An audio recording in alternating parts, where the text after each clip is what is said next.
Assalamualaikum warahmatullahi wabarakatuh. Perkenalkan, nama saya Rahman Nazaidi. Saya dari Agroteknologi 3. NIM saya 1803011143. Di sini saya akan menjelaskan bagaimana perkembangan ekspor dan sumbangan devisa produk kakao saat ini, dan juga saya akan menjelaskan apakah saat ini biji kakao di Indonesia masih jarang difermentasi. Check it out.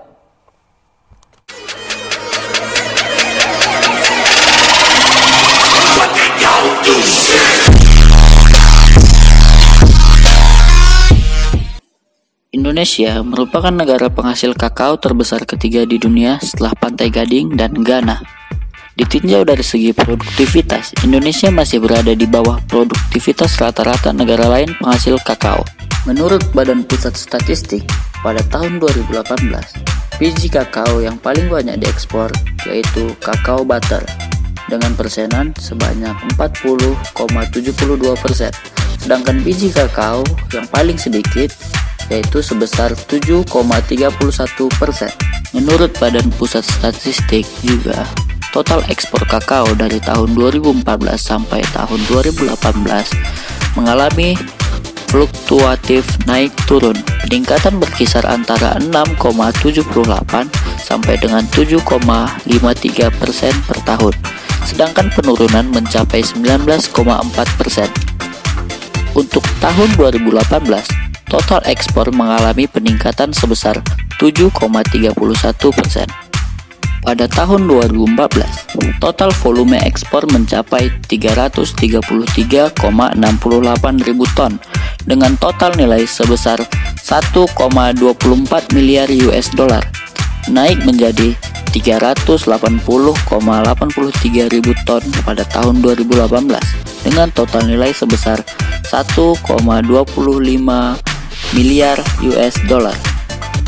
Total nilai ekspor kakao di Indonesia pada tahun 2017 sebanyak 1.120.765 US dollar. Sedangkan pada tahun 2018 nilai ekspor kakao di Indonesia sebanyak 1.245.794 US dollar.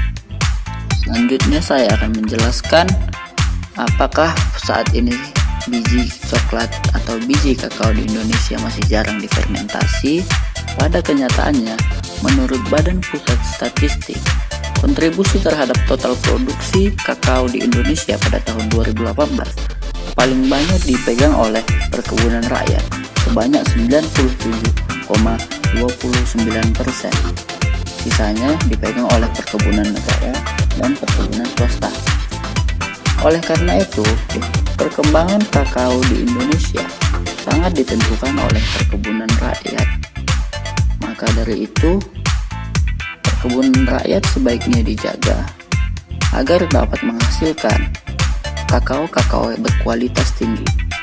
Dan untuk menghasilkan kakao berkualitas tinggi, biji kakao harusnya difermentasi agar dapat nilai jual yang lebih tinggi. Tetapi pada kenyataannya, perkebunan rakyat di Indonesia masih jarang melakukan fermentasi terhadap biji kakao. Kenapa hal ini terjadi?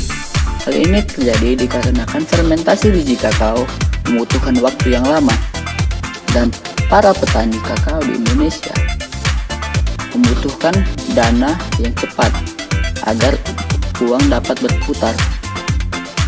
Untuk menyelesaikan hal itu, petani kakao di Indonesia hanya menjual kakao berbentuk biji kakao tanpa difermentasi terlebih dahulu. Hal ini menyebabkan kurangnya kualitas biji kakao. Nah, begitulah videonya tadi. Saya harap video ini dapat bermanfaat bagi kita semua dan menambah ilmu pengetahuan kita. Saya Rahman Nazaidi undur pamit. Wabillahi taufiq wal